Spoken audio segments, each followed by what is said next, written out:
Bonjour, M. Caron. Bonjour, monsieur. Ça fait déjà plusieurs années qu'on se connaît, mais je vais vous demander de vous présenter tout de même, parce qu'il y a beaucoup d'autres personnes qui vont vous écouter et vous voir aussi à la télévision. Votre nom? Léonard Caron. Léonard R. Caron. Pourriez-vous juste aussi vous dire votre âge qui est 94 ans. J'ai eu 94 ans le 18 février 27. Naturellement, vous êtes invité ici parce que vous êtes propriétaire, vous avez été propriétaire d'une bijouterie pendant tant d'années et vous avez été connu à Quatico pour être un expert pour réparer, on va dire, des montres, des horloges et autres. Mais j'aimerais commencer. Combien d'années avez-vous pratiqué ce métier? Je le pratique encore. Moins d'heures par semaine. Mais là-dedans, je pouvais faire 80 heures par semaine dans les premiers temps. Là, vous avez 94 ans, vous avez commencé à quel âge? J'ai commencé quand j'étais dans les forêts pour gagner notre vie, pour manger. J'ai commencé à réparer des Westlock, comme on avait les montres à ce temps-là, c'était les Westlock. Les bûcherons, c'est ça qu'il y avait, les Westlock. Puis les pivots cassaient, la spirale de cheveux qu'on appelait anciennement. Et il dérangeait, il fallait l'ajuster. J'ai pris on avait des petits clous qu'on pouvait trouver, puis on faisait un pivot avec ça pour réparer le balancier. C'était le principal des choses. On ne sortait pas du bois pendant ce temps-là. C'est ça qui m'a mis sur le chemin que j'ai commencé à aimer ça. Là, si je comprends bien, oui. Vous avez commencé à réparer, on va appeler ça des montres Westlock, Oui. pendant que vous étiez bûcheron dans le bois. Oui. Pour vos collègues. Pour mes collègues ici, on était dans un camp, il y avait à peu près 55 à 60. Les gens, ils poussaient pour garder leur bois. Et puis, ça cotait sur la montre était dans une petite poche. Et puis, c'est là qui était la principale des choses. Il fallait réparer ça, changer ça. Puis, Ça, c'est très intéressant. Vous avez commencé ça à quel âge? à peu près, je dirais en 18 ans, à peu près 18 ans. C'est là que j'ai commencé. À l'âge de 18 ans? Oui. OK. Mais là, vous avez piqué ma curiosité, là. Là, vous avez réparé ça avec des clous que vous trouviez sur le chantier ou... Oui. OK. Pas le forgeron qu'on appelait à ce temps-là. Oui. Il y avait toutes sortes de petits clous pour réparer pour faire un pivot qu'on appelait, il fallait prendre une lime, limer ça, sabler ça pour que ça puisse fonctionner, puis emmener ça dans le pointu. Je me souviens aussi d'Henri Bolduc, qui était anciennement. Il a fait la même chose que moi avant. Puis ça m'était allé à Sherbrooke, puis il disait ça. Lui aussi, il a commencé, là, quand je rendu à Sherbrooke, il faisait n'importe quoi. Mais moi, j'ai commencé à aimer ça, puis là, ça me tenait à cœur. Puis les printemps, quand il y avait les camps fermés, il fallait travailler pour manger. C'est pas comme aujourd'hui. Ça sort aujourd'hui. Le gouvernement parle.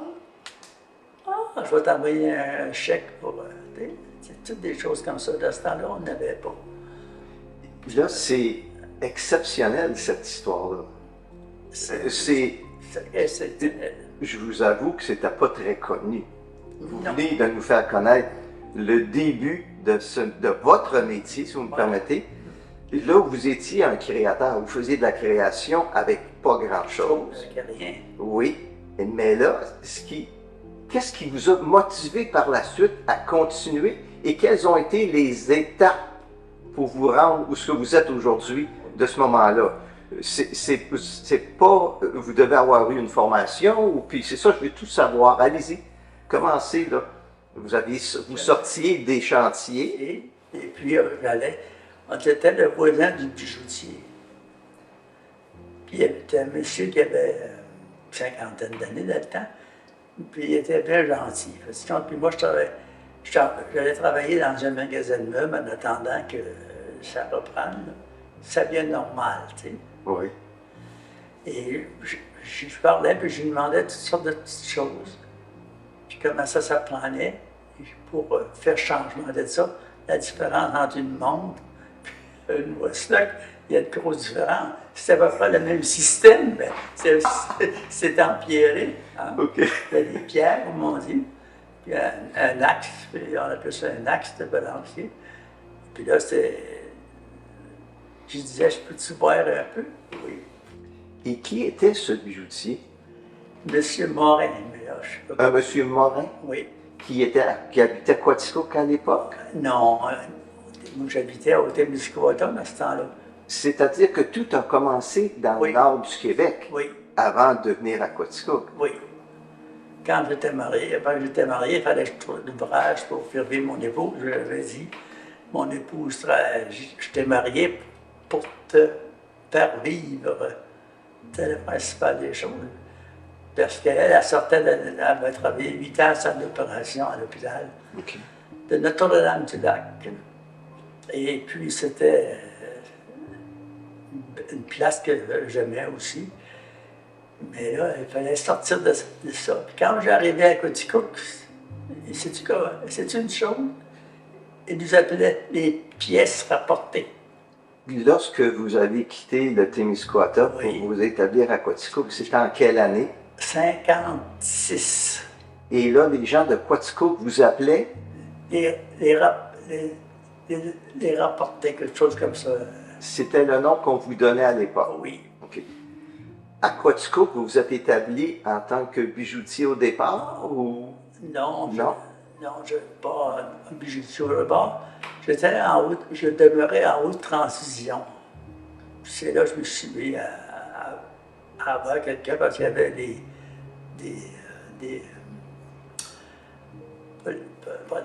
gars qui vendaient des montres, là, des Oui. représentants qui vendaient. J'en prenais, puis je ne vendais pas des montres chères, mais je vendais des montres qu'on pouvait réparer. C'était la principale des choses, réparer. Donner de service. Parce que je connais quelqu'un qui. Quand j'étais arrivé à Quaticook, il y avait 5 bijoutiers. Gros lot, Oui. Baudouin, puis Edgar Lebel, puis White.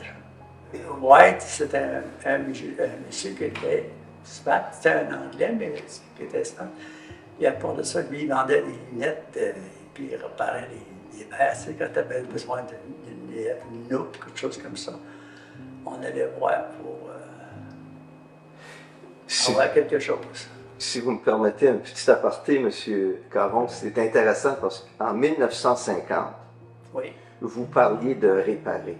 oui, On est en 2021 et là, on est en train de réintégrer une notion oui, au lieu du jetable, de conserver, de réparer, de recycler. Vous le faisiez déjà dans ces années-là sans qu'on parlait de ça. C'est ça que je trouve exceptionnel. je te dirais que sur les 5 bijoutiers, ça n'en a pas d'autres. Non, là, Oui. j'ai payé des amendes 2 fois parce que je n'avais pas le vrai diplôme de bijoutier horloger. C'était le gouvernement du Québec qui donnait ça. Ça m'a pris plus qu'un an et demi. Je disais à mon épouse, je partais des fois le dimanche au soir pour aller travailler aux États-Unis. Je n'ai pas honte de ça. J'avais un visa, je travaillais aux États-Unis. Et puis quand j'arrivais le vendredi, je disais à mon épouse, le jour à soir, je vais regarder comment j'ai de montre à réparer. Puis si je pouvais téléphoner à Montréal pour avoir des pièces, il y avait des pièces de ce temps-là. Parce qu'aujourd'hui, les pièces sont plutôt rares, hein? Certaines pièces de montres.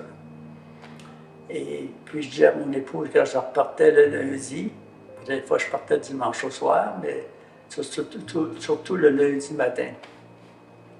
J'ai à mon épouse, je ramasse toutes les monstres que les clients m'ont apporté pour réparer, je vais réparer. Je vais payer mes amendes avec ça. Pendant que vous travaillez aux États-Unis, vous étiez aussi bûcheron à ce moment-là. Toujours. Toujours, OK. Là, vous n'aviez pas le diplôme. Le vrai diplôme, moi. Le vrai diplôme, ouais. Mais est-ce que vous l'avez obtenu en cours de route? Ou Oui, ils m'ont donné mon diplôme en cours de route. comment avez-vous procédé? Oui. Pour avoir un diplôme, Oui. il a fallu que j'étudie après mes journées, le soir, étudier 1 heure et demie pour avoir les derniers. Comme j'allais à l'école, par exemple, j'irais à l'école, tu sais. Puis j'ai passé un examen, puis là, ils m'ont donné un diplôme. Le papier, un genre de parchemin qu'on appelle. Tu sais que des fois, on a de la misère. Demandez pas ça aujourd'hui à quelqu'un. Puis votre diplôme, ce que vous avez étudié à Quatico, puis vous deviez aller ailleurs à ce moment-là? Pour votre diplôme, est-ce que tout s'est fait à Quatico ou À Montréal. vous alliez à Montréal étudier pour votre diplôme? Non, je n'allais pas à Montréal. OK. Je suis allé passer un test À Montréal. à Montréal. Pour votre L'Institut d'horlogerie du Canada. L'Institut d'horlogerie du Canada. C'est bien noté, merci. C'est quelque chose qu'on ne savait pas. C'est fermé. Comment vous êtes fait connaître pour que les gens puissent vous amener vos montres et vous les faire réparer? Quand les gens, je sortais quelque chose, j'allais des taxis en face. C'était une place pour... il y avait un taxi Pelletier. Écoutez, là, ça prend des gens d'un certain âge pour comprendre ce que vous dites parce que, oui, moi, je vous suis, là, oui. Taxi Pelletier. Parce que j'allais là des fois, puis les autres disaient, veux-tu m'arranger quelque chose? Oui. Je vais traverser, je vais retourner chez nous, et puis je vais aller la réparer, puis je redescendais, puis je disais, tu me dois, je te dois combien? C'était 3 piastres, c'était 3 piastres, c'était 6 piastres. Et puis je prenais cet argent-là pour mettre de côté.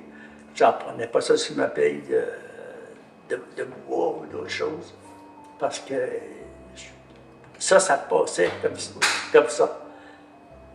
C'est, comme je vois, vous vous êtes fait connaître de bouche à oreille. Oui. Tout le monde, il faut dire que Quatico a toujours été un petit milieu. Mais là, pour réparer ces montres, les pièces venaient de Montréal. De Montréal. En parlant avec les vendeurs pour les pièces, on connaît beaucoup de choses. Hein? Il donnait une adresse, puis il disait, ça, oui, va là, c'est correct, appelle là. Comme j'étais pas... moi, le téléphone, ça m'intéressait pas. La seule chose qui m'intéressait, c'était les pièces, puis réparer, puis donner le service au client. Parce que je suis content de ce que vous dites là, c'est qu'aujourd'hui, c'est tout autre. Aujourd'hui, un petit coup sur Internet, un petit courriel, tout peut être réglé, une photo avec un téléphone intelligent. Mais là, vous, votre épouse, appelait pour faire une commande de pièces. Et là, quel était le délai du moment du téléphone jusqu'à temps que vous ayez vos pièces? Est-ce qu'il y avait un grand délai? Non, le service était, aujourd'hui, c'est pas comme ça, mais à ce temps-là, si tu t'achetais, les pièces arrivaient, puis tu payais tout de suite par chèque, là, tu étais servi aux petits oignons après. Je dis, comme on dit souvent, si tu gagnes, nos parents nous disaient, si tu gagnes 200$ par semaine, de ce temps-là, c'est pas ça, tu n'en dépenses pas 400. Mais là, de où est-ce que je sais très bien à peu près où est-ce que vous étiez transition, parce que je suis tout de même un certain âge. Oui. Là, vous avez quitté pour l'emplacement où vous êtes quand exactement? Ça faisait des 4 à 5 ans que je peux chercher une place pour descendre en bas. Parce que même ici, Jacques Trudeau, je ne sais pas si tu as connu, et il disait, pourquoi tu n'ouvres pas ta business? Pourquoi tu n'ouvres pas ta business? J'ai dit, d'un coup que je vire à l'envers, comme on dit, tu sais que ça veut dire virer à l'envers? Oui, oui. Bon, si tu vires à l'envers, Et un avocat m'avait dit, dans 3 semaines, tu peux repartir à ton nom. C'est pour ça que j'avais pris bijouterie. Vous avez été propriétaire, vous avez acquis ça quand? Vous êtes devenu propriétaire quand? Je n'ai pas pu avoir direct seul. C'était, la vente, c'était acheter le bloc où je suis. Oui, oui. Là. Et c'était Margot qui était la première. Margot Legui. Ouais, pour les gens, il faut expliquer que c'était une dame voisin de vous qui avait un magasin de vêtements pour femmes. C'est bien Oui. ça, parfait. Et c'est elle qui était la propriétaire à l'époque. C'était l'association, il était 11 personnes, puis c'était toutes des personnes assez âgées, puis il en décédait une, il fallait qu'ils règlent le code. Moi, je comprends. Une succession à chaque fois, oui. Oui. Puis là, tout d'un coup, une journée, on a venu à bout. Parce que si parfois que j'aurais eu, avant ça, il y a la rallonge qu'il y a eu chez Dupuis, je l'aurais cancellé. Pour avoir un stationnement pour moi. Moi, je comprends. Tu sais? C'est ça la principale des choses. Vous êtes devenu au début locataire, mais en quelle année? Est-ce que vous en rappelez? Je suis aussi que... Oui, oui. Non, on a acheté, on a séparé en deux. Ah, OK. C'est-à-dire que vous aviez la chance de faire l'acquisition, mais il y avait deux propriétaires de l'endroit. Oui. OK, parfait. Votre métier a eu un impact assez important sur la famille, parce que la relève est arrivée. Oui, la relève est arrivée, oui. Et parlez-nous de cette relève-là. La relève, j'étais rendu à l'âge pour... j'ai perdu ma chérie, comme on dit. Oui. Et puis... Parce qu'elle a toujours été avec vous. Oui. Toujours, toujours. Ouais. Elle vous a toujours appuyé, suivi, oui. Oui, puis à part de ça, il y avait une affaire. S'il y avait cette affaire-là qui n'avait pas eu l'occasion d'en parler avant, elle attendait, puis on en discutait. Là, j'aimerais ça que vous parliez de votre relève. Qui est avec vous dans la bijouterie? Ah, Sylvie puis Jean. Parlez-moi de Sylvie, qui, il faut dire, votre fille. Oui. Puis, selon vous, qu'est-ce qui l'a mené à suivre? Ah, je ne sais pas pourquoi qu'elle... Vous ne savez pas? Non, pourquoi qu'elle aimait ça. Oui, hein? Puis qu'elle aimait, excusez, les belles choses. Des affaires, comme moi je disais, j'avais des représentants là, qui disaient, ça, M. Caron, ça c'est bien. Puis même un ami Robert, qui vendait les pièces, quand il disait c'est pas bon, tu prends pas ça. Ça c'était bon, il prenait ça. L'autre relève, Jean. Jean. Parlez-moi un peu de Jean. Jean, Jean Fortin, en tout cas, oui. Ouais, Jean, il a rentré, puis il apprenait beaucoup. Puis il aimait les belles choses aussi, qu'il avait besoin de quelque chose. Ça restait comme ça, tu sais.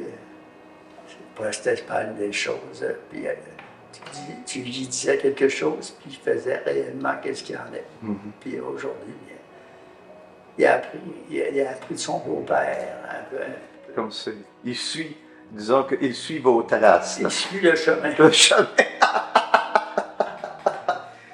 Dans le but de cette rencontre, M. Caron, le directeur du musée m'a fait faire quelques recherches et j'aimerais vous parler d'une chose que j'ai été surpris. Des mécanismes en bois. Est-ce que vous avez vu ça, vous? Est-ce que vous avez connu ça? Est-ce que vous l'avez réparé? Une coupe, mais c'est une affaire qu'il fallait faire bien attention. Ça dépendait. Moi, les mécanismes en bois, si c'était bien fait, c'était correct. Si c'était pas bien fait, le représentant me disait, prends pas ça. Ah, je comprends. Il y avait des représentants, ils étaient comme droites comme une flèche. Hein. ça parlait bien, puis il disait, ça, c'est ça, un tel monde, ça va être comme ça. Puis soudure, c'était la même chose. Jean, il en a appris beaucoup, puis il en apprend encore. OK, je comprends. Pas de moi, là, j'en fais le moins que possible, mais il apprend de toutes sortes de choses. Du moment que vous avez commencé avec un clou et réglé des montres Westlock sur un chantier, dans des camps, à aujourd'hui, vous avez vu un changement important. Qu'est-ce qui vous a le plus marqué? De ça, le changement important, c'est surtout la différence comment ça s'est augmenté le volume, hein, comme on dit. Hein. OK. Il fallait prendre Après ça, il fallait avoir du papier sablé pour aussi. C'est pas comme aujourd'hui. Aujourd'hui, tu as une petite patente, puis tu peux tout faire ça au complet. Hein. Tu prends des gens là, qui sont à droite, puis moi, j'avais une vue extraordinaire pour ça, parce que encore, c'est pas si mal, c'est pas rendu à cet âge-là. Juste un petit commentaire. Si vous me permettez, c'est trop drôle. Probablement tous vos clients qui ont rentré dans votre boutique pour vous voir vous ont toujours vu sortir de l'arrière-boutique avec toujours vos petites loupes. Ça, c'est votre marque de commerce aussi. Mais continuez, mais c'était trop beau. Il ne faut pas me passer ça sous silence. Oui. Mais là, vous aviez des petits papiers sablés. Oui, c'est pour faire le pivot. Le pivot, il n'est pas carré. Il faut qu'il soit un peu en pointu, comme on dit. Excusez le mot. Là.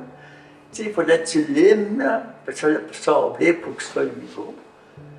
Puis on avait des. qu'on n'a pas aujourd'hui. J'ai une pierre à peu près longue comme ça. Ça, puis ça d'épais. C'est fin. Ça use pas beaucoup, ça nive pour les pivots. Aujourd'hui, ne demandez pas ça à un jeune dentiste, mais un jeune horloger va dire, c'est quoi ça? C'est quoi ça? C'est de valeur parce que moi, je ne sais pas si ça ne peut pas toujours durer comme ça. Est-ce que vous pouvez vous imaginer les changements qui s'en viennent? Qu'est-ce que vous appréhendez aussi? Moi, je calcule qu'ils ne peuvent pas fonctionner avec toutes ces affaires-là. Parce que ça coûte trop cher aujourd'hui. Les gens n'ont pas le moyen de s'acheter des belles choses. Ils aimeraient ça avoir quelque chose de beau, mais ils n'ont pas le moyen. Le gouvernement lui donne ça à pocheter. Excusez le mot, là. Il donne ça à pocheter. Tu sais, on a le chose 19.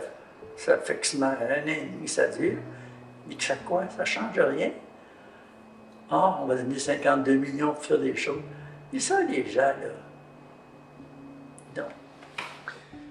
Comme ça, vous voyez ça un peu. Il va falloir que ça baisse. OK. Vous parlez toujours des prix. Les prix. Il va falloir que ça baisse. Si vous avez là, vous pourriez me corriger, si les prix baissent, il ne faudra pas non plus que la qualité du produit baisse, si vous voulez. Oui, il va falloir ça c'est checké, plus que ça, pour moi. Mm-hmm. Nos parents nous disaient, prends pas quelqu'un, c'était pas mal à laisser. Prends pas une femme de chemin pour la mettre de côté du chemin. C'est une belle philosophie, ça. Une belle philosophie qu'on devrait entendre plus souvent. Oui.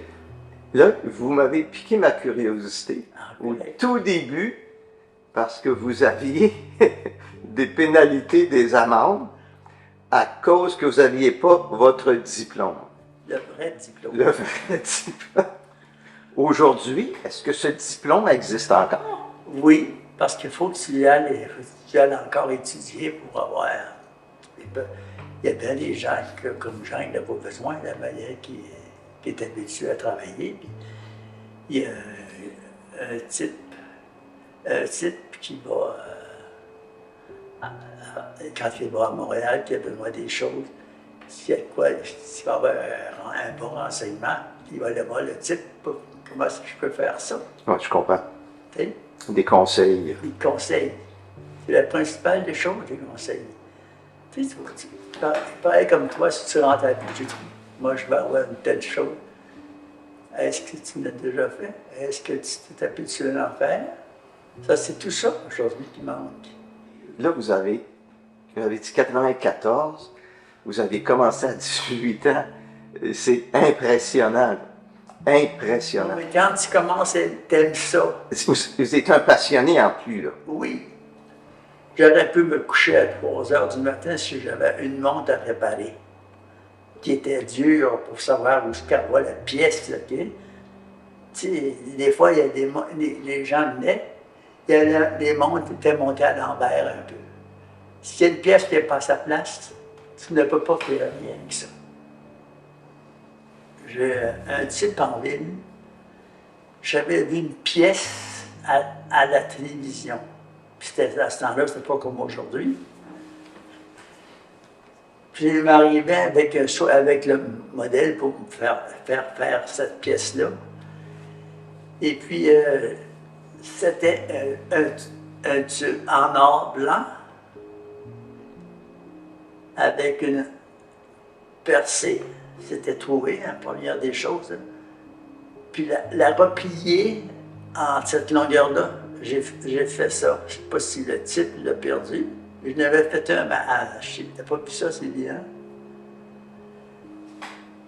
Ça, puis plier un petit peu en rond, puis passer la chaîne. C'était une chaîne qui était fine, ça prenait une bonne chaîne, pas une chaîne en plaqué, puis mettre ça là. Bonne chaîne, puis je l'ai plié là, tranquillement, là. Et puis j'ai soudé un chaton. Tu sais ce que c'est, un chaton? Non, là, par exemple, il va falloir que vous nous expliquiez ça. Puis j'ai soudé après le tube.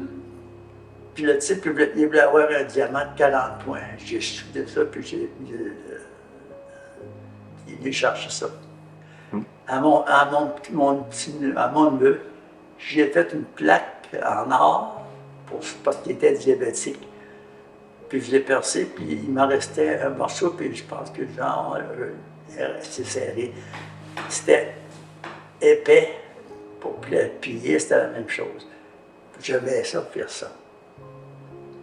C'est ça que j'aimais à faire ça. Moi, s'il